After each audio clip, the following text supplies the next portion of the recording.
GMRC 5, Quarter 3, Week 6. Ang pangingilatis ng kabutihan na gabay sa pagpapasya tungo sa pagpili ng kabutihan, paghubog ng mga gawi, pagpapabuti ng mga ugnayan, at pagtupad sa mga tungkulin bilang pananampalataya.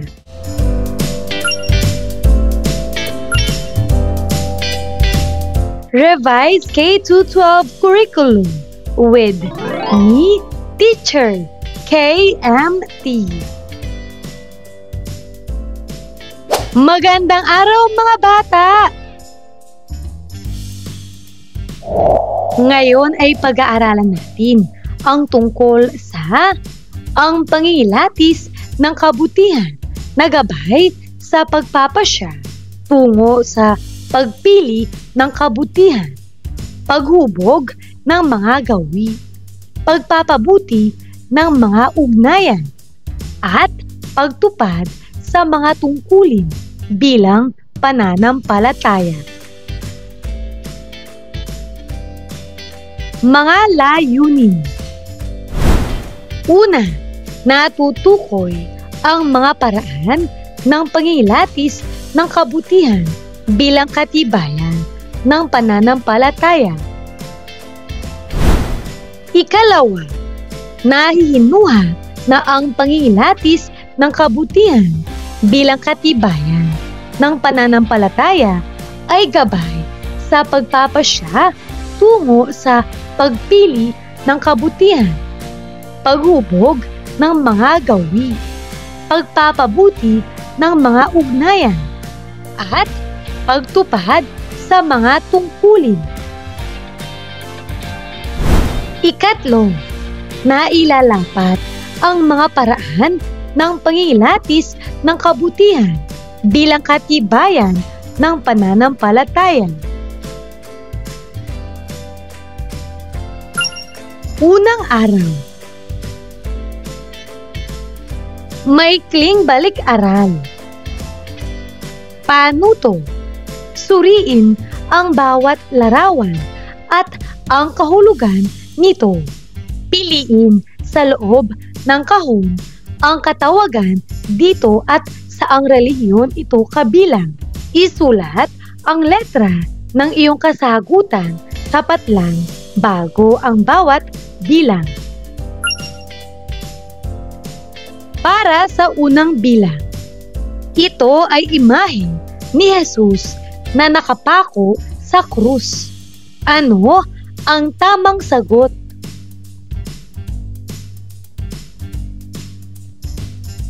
Magaling. B. Krusipiho, Katolisismo. Pangalawa, ito ay isang sagradong tunog at simbolo na sumisimbolo sa simula, kasalanan, at wakas ng lahat ng bagay. Ano ang tamang sagot? Magaling. C. Om, Hinduismo.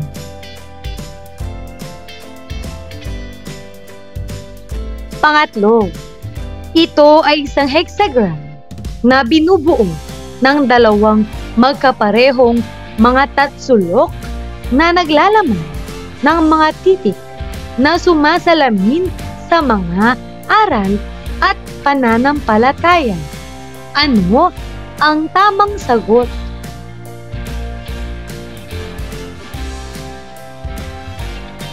Magaling. D. Bituin ni David, Judaismo. Pang-apat, ito din ay tinatawag na gulong ng Dharma. Ito ay may 8 tangkay na sumisimbolo sa 8 marangal na daan. Ano ang tamang sagot? Magaling! E. Dharma Chakra, Budismo. Panglima, ito ang simbolong kalahating buwan o crescent moon na makikita sa mga puok, sambahan o mosque. Ano ang tamang sagot? Magaling! A. Hilal, Islam.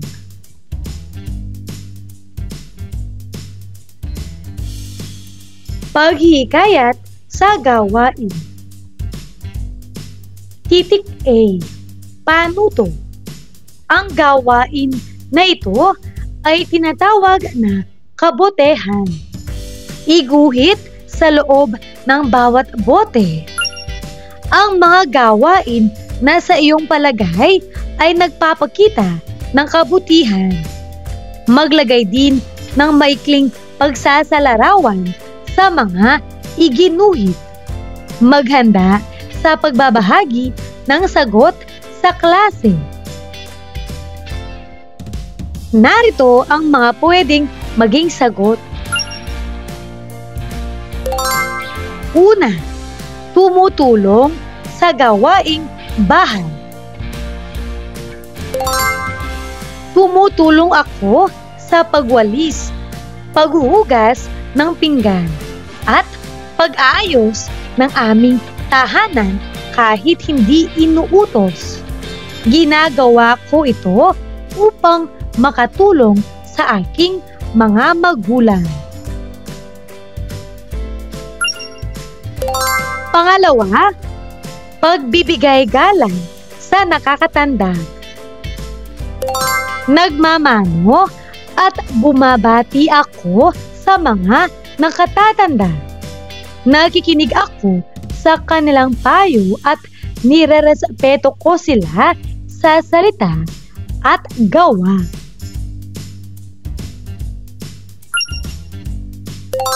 Pangatlo, pagtulong sa kapwa. Tinutulungan ko ang aking kamag-aral kapag nahihirapan na siya sa aralin.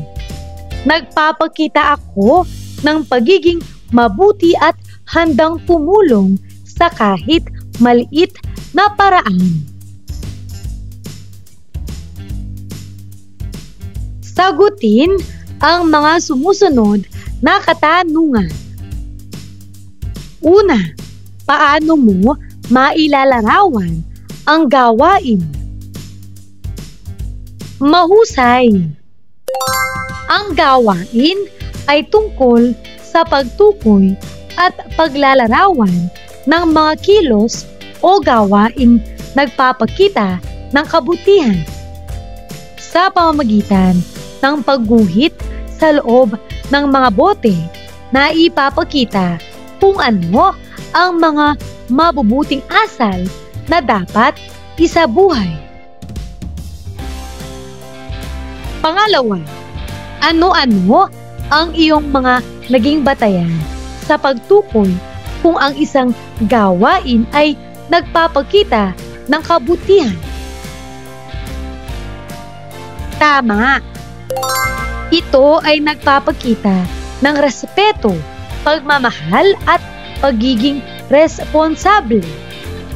Ang gawain ay hindi nakakasakit ng damdamin o kapakanan ng ibang tao.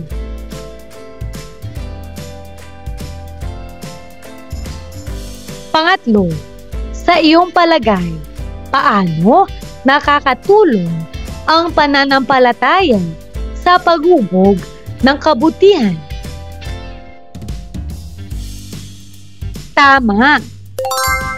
Ang pananampalataya ay nagtuturo ng mga aral tungo sa paggawa ng mabuti. Pinapaalalahanan tayo nitong maging tapat, matulungin, mapagpatawad, at mapagmahal sa kapwa. Dahil dito, nahuhubog ang ating ugali at nagiging mas madali para sa atin ang gumawa ng kabutihan araw-araw. Paglinang sa kahalagahan sa pagkatuto sa aralin.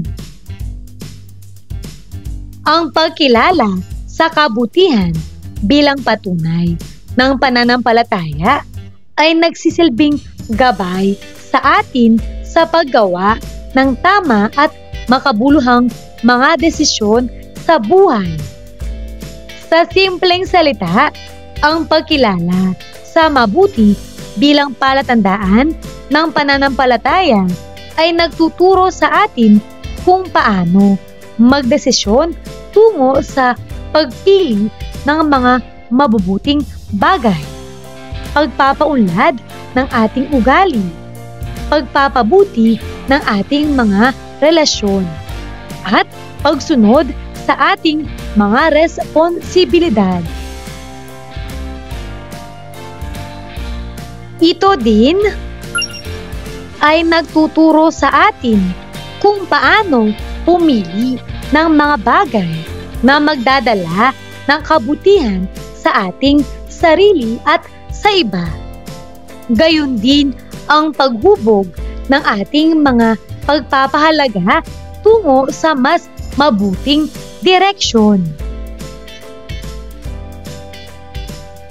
Bukod dito, itinuturo rin ito sa atin kung paano palakasin ang ating mga ugnayan sa pamamagitan ng pagiging mabuti, maalalahanin at pagkakaroon ng malasakit sa iba. Sa huli, ang pagtutok sa kabutihan bilang pundasyon ng ating pananampalataya ay nagtuturo sa atin na maging tapat sa ating mga tungkulin at maging mabuting mamamayan ng lipunan. Paghawan ng bokabularyo sa nilalaman ng aralin.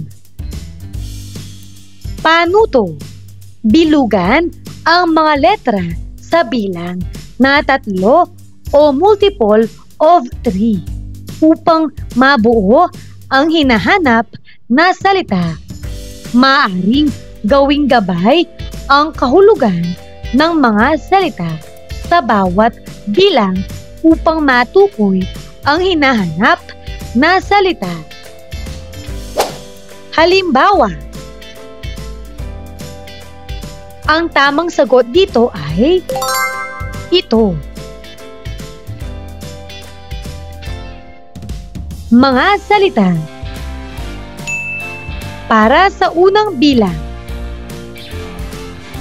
ito ay nangangahulugang pagsusuri. Ano ang tamang sagot? Mahusay. Pagkilatis.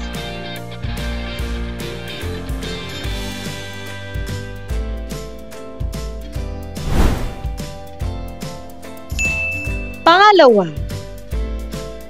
ito ay tumutukoy sa mga bagay, kilos o katangian na may positibong epekto o kontribusyon sa kapakanan, kasiyahan at kagalingan ng sarili, ibang tao o ng lipunan bilang kabuuan.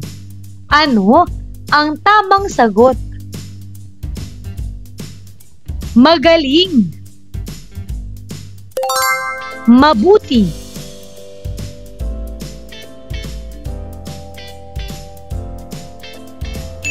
Ikatlo, ito ay tumutukoy sa mga patunay o ebidensya na nagpapatunay o nagpapakita ng katotohanan o katumpakan ng isang bagay. Ano ang tamang sagot? Magaling. Katibayan.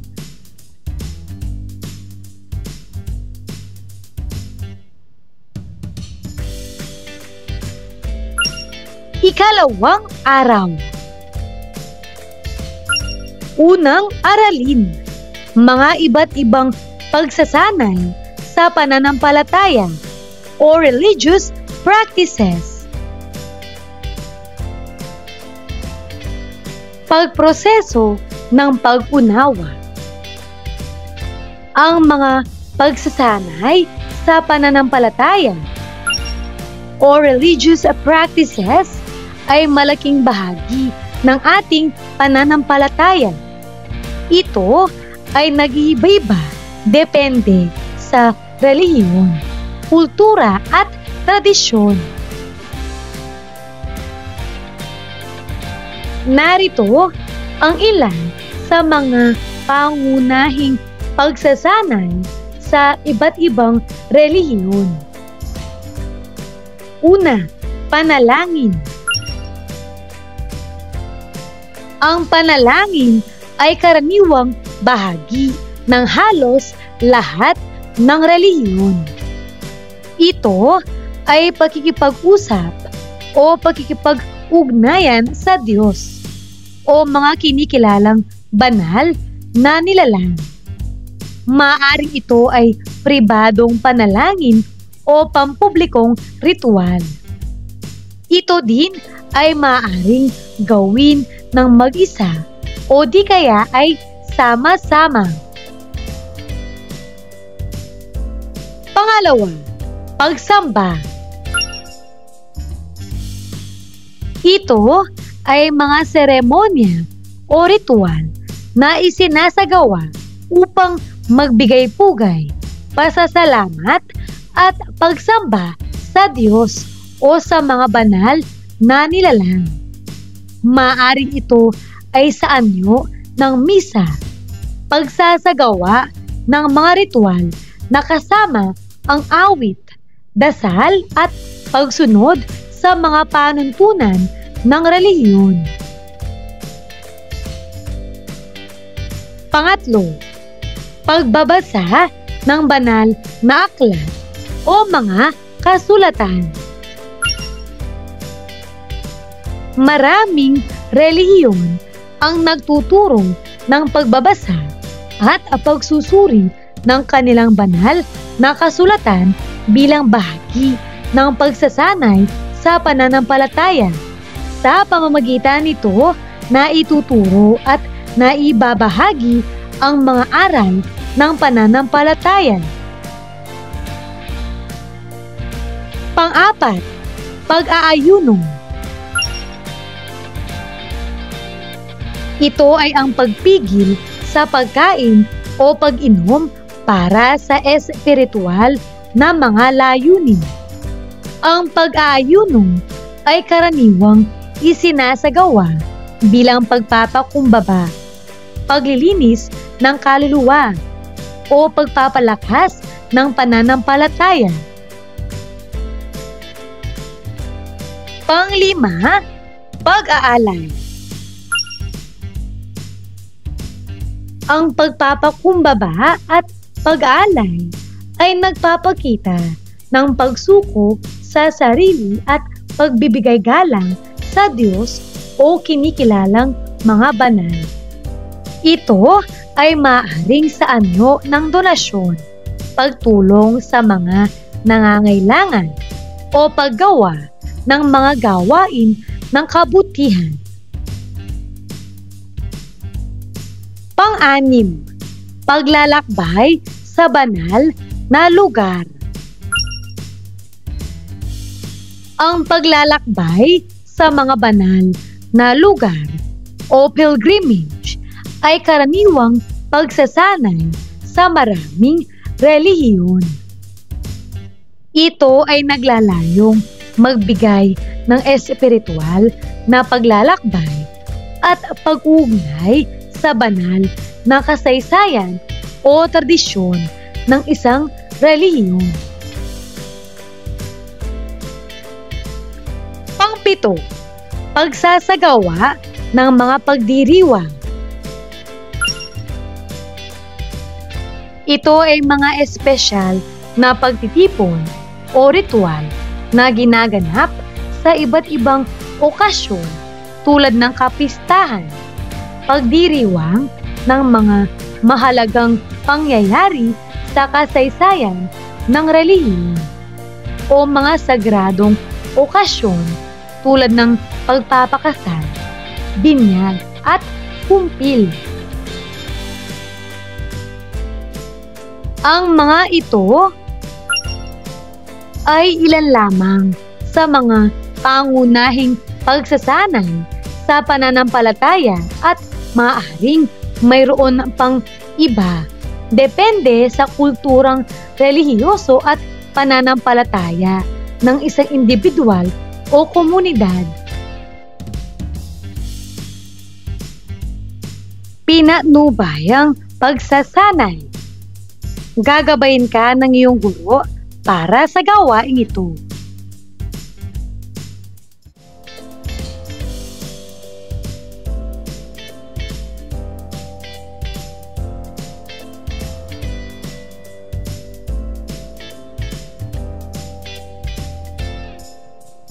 Narito ang mga pwedeng maging sagot.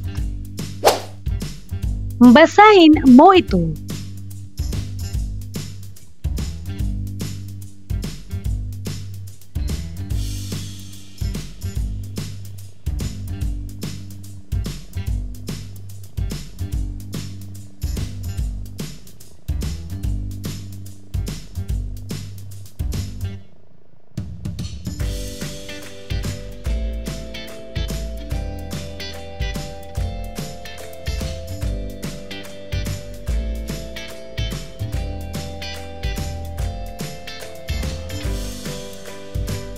Paglalapat at pag-uugnay. Panuto. Punan ang hagdan ng pagsasanay ng pananampalataya. Isulat sa bawat baitang ng hagdan ang mga religious practices sa kinabibilangang relihiyon na iyong isinasagawa upang mapatatag ang iyong pananampalataya. Maaring magdagdag ng mga baitang.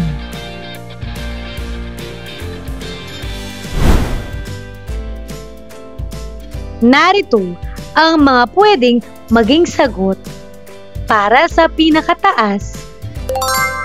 Pakikibahagi sa mga gawaing pansimbahan. Panalangin araw-araw. Pagbabasa o pagkikinig sa banal na aral. Pagsasagawa ng kabutihan at paglilingkod sa kapwa. At pagdiriwang ng mahalagang okasyong panrelihiyon. Gabay na tanong. Una, paano makapagpapatatag sa iyong pananampalataya ang pagsasagawa ng mga pagsasanay sa pananampalataya o religious practices sa iyong kinabibilangang relihiyon? Narito ang pwedeng maging sagot. Ang pagsasagawa ng mga religious practices ay nakakapagpatatag ng pananampalataya dahil ito ay paalala ng mga aral ng relihiyon at nagbibigay ng oras para magdasal, magnilay at lumapit sa Diyos. Sa pamamagitan ng mga gawaing ito, lumalalim ang pagpunawa, lumalakas ang tiwala at napapalago ang ugaling mabuti. Nakakatulong din itong magkaroon ng disiplina, pagpapakumbaba at pagkakaisa kasama ang komunidad ng pananampalataya. Ikalawang aralin. Kahalagahan ng iba't ibang pagsasanay sa pananampalataya o religious practices. pagproseso ng pag-unawa. Sa ating paglalakbay sa buhay, ang pananampalataya ay isa sa mga nagiging pundasyon ng ating pagkakakilanlan. Sa pamamagitan ng iba't ibang pagsasanay sa pananampalataya, tayo'y tinutulungan na linangin ang ating espiritual na kakayahan, patatagin ang ating moral na paninindigan, at bumuo ng mas malalim na ugnayan sa ating kapwa at sa kinikilalang lumikha. Ang iba't ibang pagsasanay sa pananampalataya ay may maraming kahalagahan para sa sarili, pamilya at sa pangkalahatang komunidad. Narito ang ilan sa mga ito. Una, pagpapalalim ng pananampalataya. Basahin mo ito.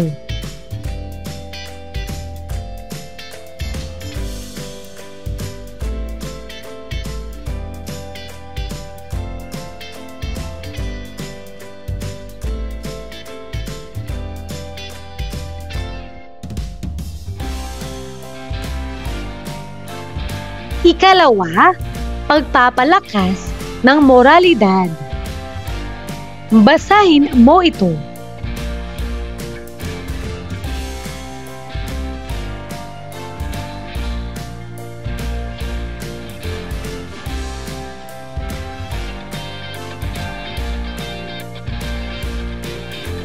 Pangatlo, pagpapatatag ng komunidad.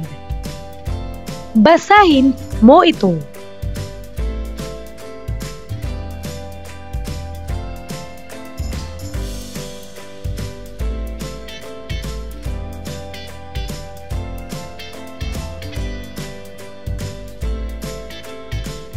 Pang-apat, pagbibigay ng pang-araw-araw na gabay. Basahin mo ito.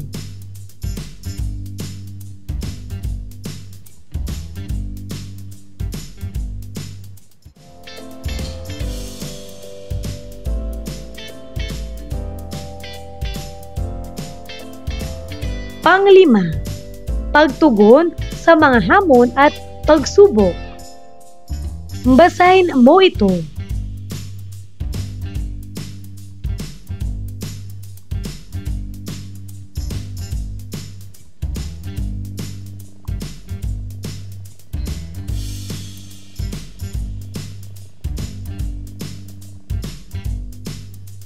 Sa kabuuan, ang iba't ibang pagsasanay sa pananampalataya ay may mahalagang papel sa ating buhay at sa lipunang ating kinabibilangan.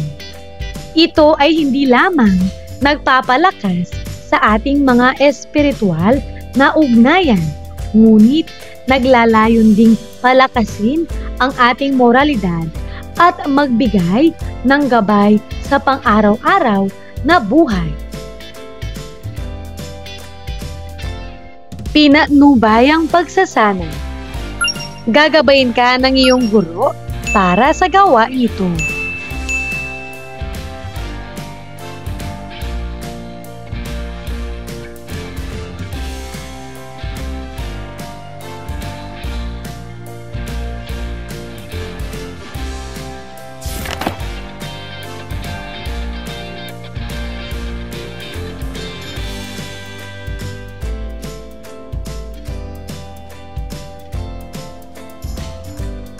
Paglalapat at pag-uugnay.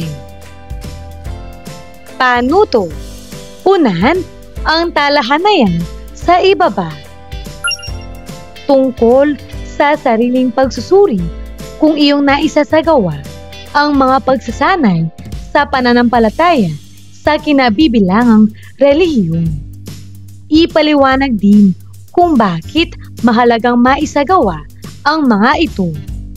Maghanda sa pagbabahagi ng iyong sagot sa klase.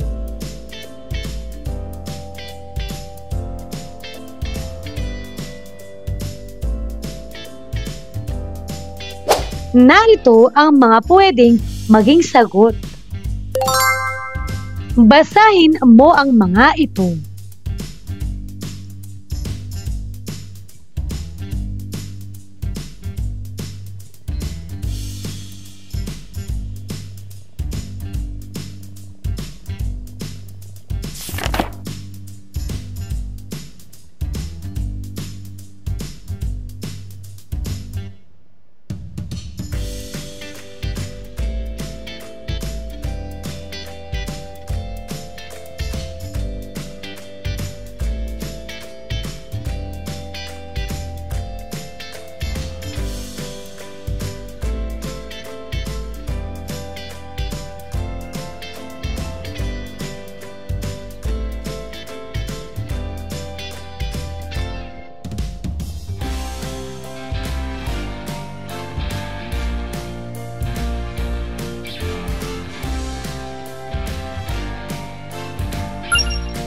Ikatlong araw.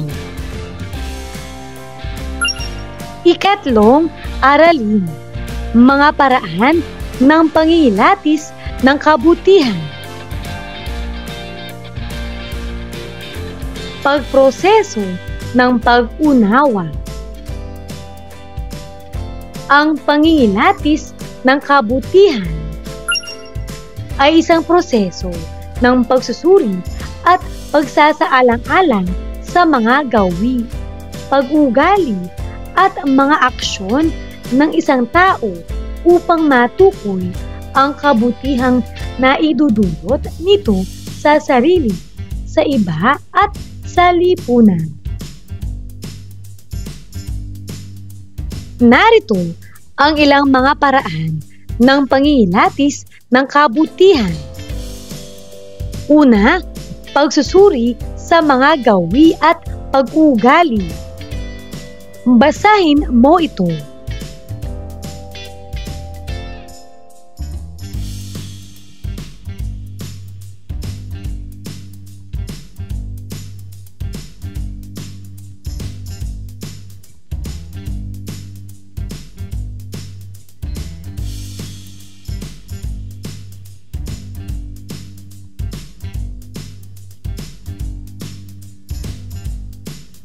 Pangalawa, pagkikipag-ugnayan sa kapwa.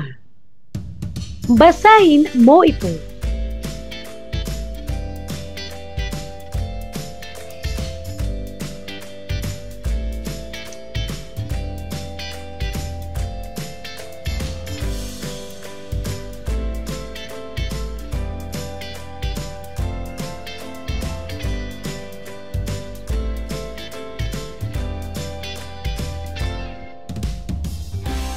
Pangatlo, pagsusuri sa mga magiging bunga.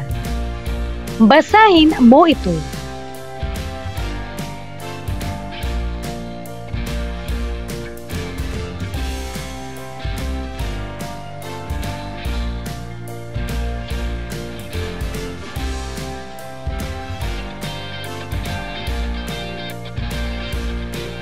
Pang-apat, pagkakaroon ng mga halimbawa.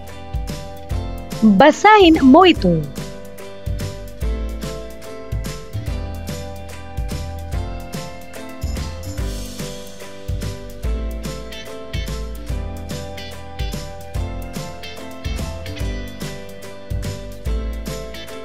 Panglima, pananaliksik at pagbabasa. Basahin mo ito.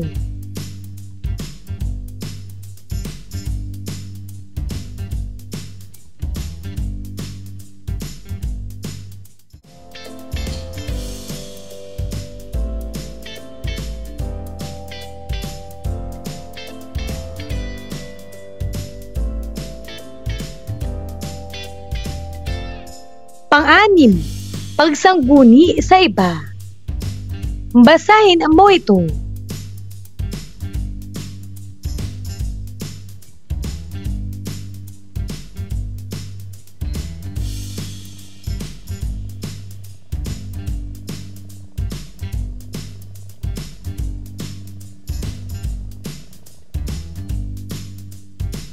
Sa pamamagitan ng mga nabanggit na paraan, tayo ay nagkakaroon ng kakayahan na masuri at maunawaan ang kabutihan sa ating sarili at sa iba. Ito ay nagbibigay daan sa atin na maging mas mabuting mga individual at makapag-ambag sa positibong pagbabago sa ating mundo. Pinaknubayang pagsasanay. Paano to? Basahin at unawain ang maikling kwento sa ibaba na may kinalaman sa mga paraan ng pagkilatis ng kabutihan. Sagutin ang mga katanungan pagkatapos. Ang pamagat ng kwento ay sakay ng motorsiklo ni Marie Shane L. Cunanan, MLQES o SDO Manila. Isang araw sa mainit na buwan ng Mayo, mayroong food delivery driver na nagngangalang Neo. Napakahirap maging driver sa mga panahon na ito dahil sa sobrang init. Ngunit hindi ito hadlang kay Neo sa kagustuhan niyang makatulong sa kaniyang pamilya. Sa kabila ng kahirapan, si Neo ay may malasakit sa kaniyang kapwa at palaging handang tumulong sa mga tao sa kaniyang paligid.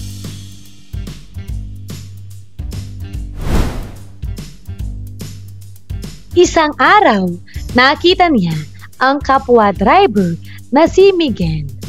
Baka sa mukha nito ang kalungkutan at pagkadismaya. Napansin din niya ang dala nitong motorsiklo na mayroong mga milk tea.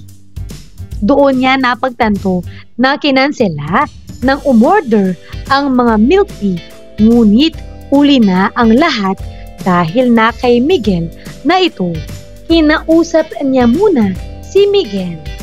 Inabutan niya muna ito ng tubig at sinabihang tutulungan niya ito na maibenta upang hindi ito malugi at may kitain pa rin sa araw na iyon. Laking tuwa nilang dalawa na mayroong grupo ng mga estudyante ang bumili sa mga milk tea dahil pinaliwanag ni Leo ang mga nangyari. Sinabi ni Miguel kay Neo na kung hindi niya nakita ang kaibigan ay talagang hindi niya alam ang gagawin. Ngumiti lamang si Neo kay Miguel. Nang sumunod na araw naman, sa gitna ng kalsada sa may avenida, nasira ang gulong ng motorsiklo ni Neo. Mabuti na lamang at mayroong kapwa driver na tumulong sa kanya at nadala agad ito sa pagawaan. Pagka-uwi ni Neo, siya ay ngumiti at nagpasalamat sa Panginoon dahil kahit mahirap ang buhay, mayroon pa ring handang tumulong sa kanya. Mga gabay na tanong. Una, sino ang mga pangunahing tauhan sa kwento? Tama! Ang mga pangunahing tauhan ay sina Neo at Miguel na parehong food delivery driver. Pangalawa, anong katangian ang mayroon si Neo? Magaling.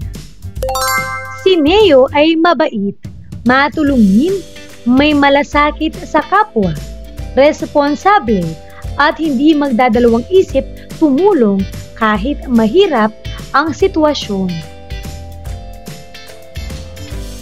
Pangatlo, kung ikaw si Neo, tutulungan mo rin ba si Miguel? Bakit? Opo, tutulungan ko rin si Miguel dahil mabuti ang tumulong sa kapwa, lalo na kapag nangangailangan.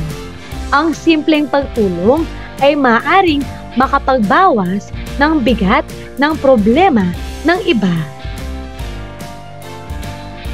Pang-apat, kung ikaw ang estudyante na nakakita kay Neo at Miguel, bibili ka rin ba ng milk tea? Bakit?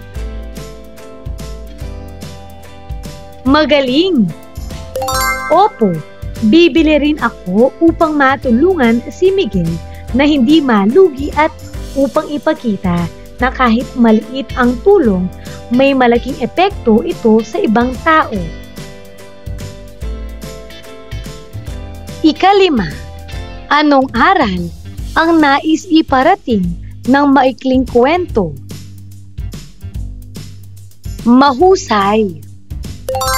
Ang aral ng kwento ay ang kabutihan na bumabalik. Kung tumutulong ka sa kapwa, tutulungan ka rin ng iba sa oras ng iyong pangangailangan. Ipinapakita rin na importante ang pagmamalasakit at pagtutulungan lalo na sa panahon ng kagipitan. Pang-anim, bakit mahalagang maipamalas natin ang kabutihan sa lahat ng pagkakataon? Napakagaling! Mahalaga ito dahil ang kabutihan ay nagpapalaganap ng pagkakaisa, kapayapaan at malasakit. Nagbibigay rin ito ng inspirasyon sa iba na gumawa ng mabuti at nakakatulong upang maging mas magaan ang buhay ng bawat isa. Pang-pito, magbigay ng iba pang sitwasyon kung saan pinakita mo ang iyong kabutihang taglay. Magaling! Pagtulong sa kaklase na nahihirapan sa aralin. Pagbibigay ng pagkain o tubig sa taong nangangailangan. Pagbibigay galang at pagrespeto sa matatanda. Pagtulong sa gawaing bahay nang hindi na inuutos. Paglalapat at pag-uugnay. Gagabayin ka ng iyong guro para sa gawaing ito.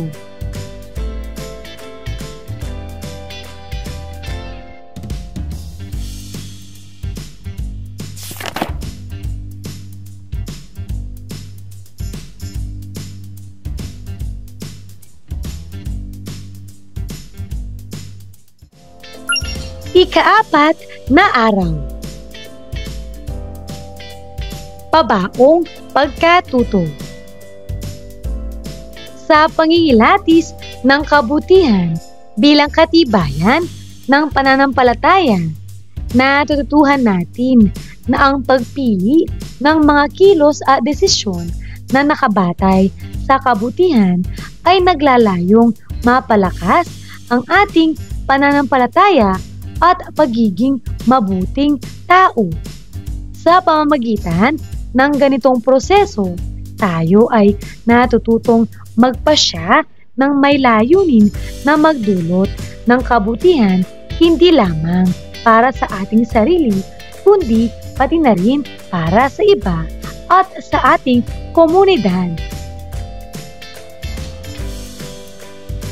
Ipinapakita ng pangingilatis ng kabutihan kung paano natin maaaring hubugin ang ating mga gawi at pag-uugali upang maging mas makatarungan, maunawain at masunurin sa mga prinsipyong moral. Sa pagsasabuhay ng kabutihan at sa pagkilala sa responsibilidad at tungkulin, nagiging mas handa tayong magtaguyod ng mas maayos at masaya na mga ugnayan tungo sa isang payapa at nagkakaisang pamayanan. Pagninilay sa pagkatuto. Gagabayin ka ng iyong guro para sa gawain ito.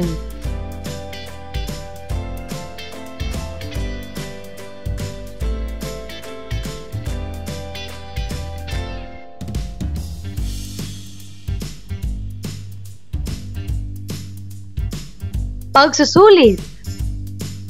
Titik A. Panuto. Tukuyin ang pinakawastong kilos sa bawat sitwasyon. Una, ang iyong kaibigan ay iba ang pananampalataya sa iyo. Kaarawan mo at inimbita mo siya sa inyo upang makikain. Ngunit sinabihan ka niya na hindi sila maaaring kumain ng ilan sa iyong mga handa. Ano ang nararapat mong gawin? Narito ang pwedeng maging sagot. Basahin mo ito. Mga bata, tandaan, maaaring iba-iba ang ating maging mga kasagutan sa mga tanong na aking babasahin.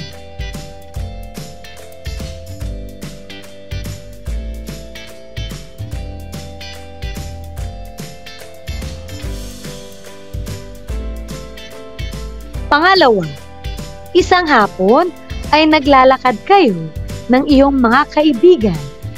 May nakasalubong kayong isang prosesyon. Pinagtawanan ng ilan sa iyong mga kaibigan ang mga kasali dito dahil sa kanilang mga kasuotan at sinasayaw.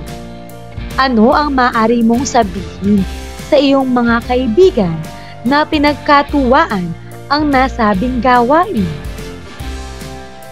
Narito ang pwedeng maging sagot. Basahin mo ito.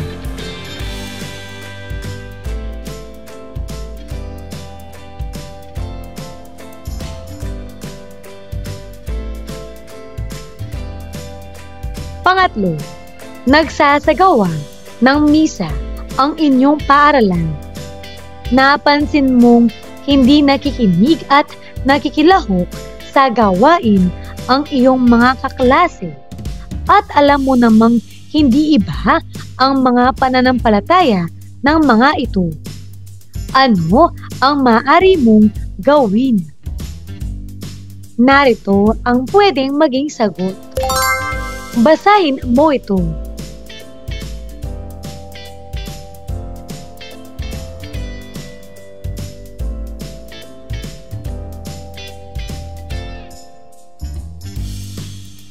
Pang-apat, may mga namimigay ng mga banal na babasahin sa tabi ng daan.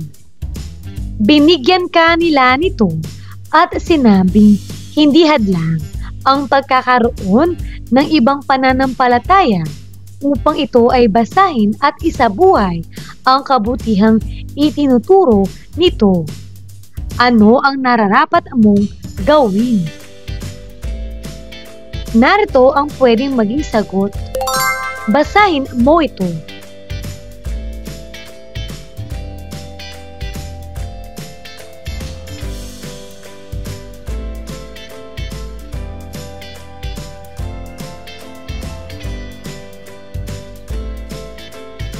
Panglima, araw ng walang pasok, kaya nais mong yayaing maglaro ang isa mong kaibigan. Dinatnan mo siya sa kanilang bahay na taimtim na nananalangin. Ano ang iyong nararapat gawin? Narito ang pwedeng maging sagot. Basahin mo ito.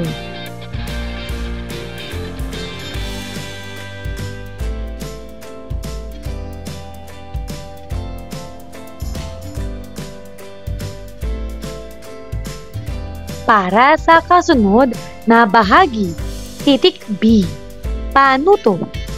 Basahin at unawain ang bawat pangusap at tukuyin kung anong gawi sa pangilatis ng kabutihan ang isinasaad nito. Isulat ang letra ng iyong sagot sa patlang bago ang bawat bilang. Narito ang mga pagpipilian. A. Pagsusuri sa mga gawi at pag-uugali. B. Pakikipag-ugnayan sa kapwa. C. Pagsusuri sa mga magiging bunga. D. Pagkakaroon ng mga halimbawa. E. Pananaliksik at pagbabasa. At F. Pagsangguni sa iba.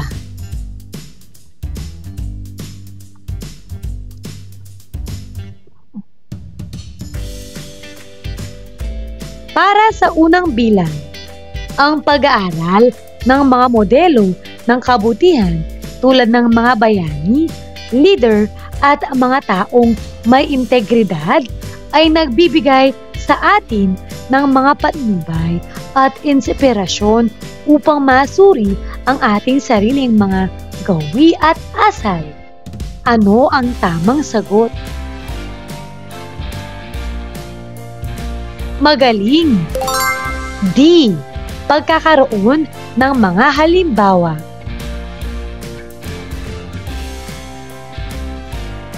Pangalawa, sa gawin na ito ay tinitignan natin kung ang ating mga kilos ay nagpapakita ng pagiging matapat, maunawain at mapagmahal sa kapwa.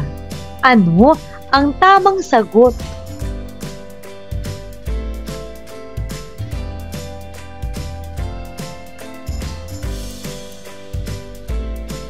Magaling!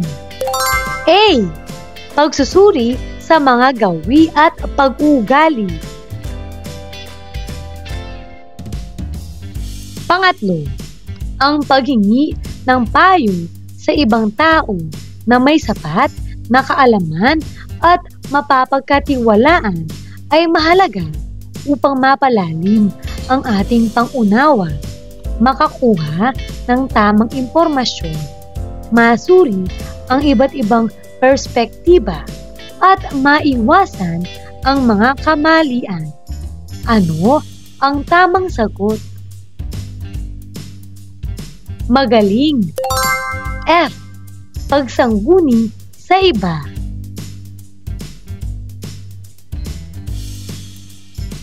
Pang-apat, sa ating pakikipag-usap, pakikisalamuha sa mga grupo ng tao at pagmamasid sa kanilang mga aksyon, natutukoy natin kung ang mga kilos ay magdudulot ng kabutihan para sa sarili, sa iba at sa nakakarami.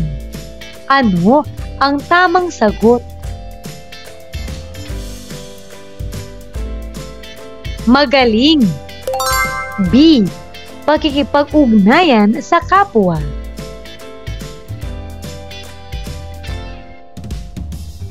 Panglima, ang pagtingin sa mga epekto ng mga kilos ng isang tao sa kanilang sarili, sa kanilang pamilya, komunidad at lipunan ay isang mahalagang bahagi ng pangingilatis ng kabutihan. Ano ang tamang sagot? Magaling! C. Pagsusuri sa mga magiging bunga. Mahusay mga bata! Ano ang mga natutuhan mo sa araw na ito? Ngayong araw na ito, natutuhan ko ang tungkol sa mga iba't ibang pagsasanay sa pananampalataya o religious practices. Kahalagahan ng iba't ibang pagsasanay sa pananampalataya o religious practices. At mga paraan ng pangingilatis ng kabutihan.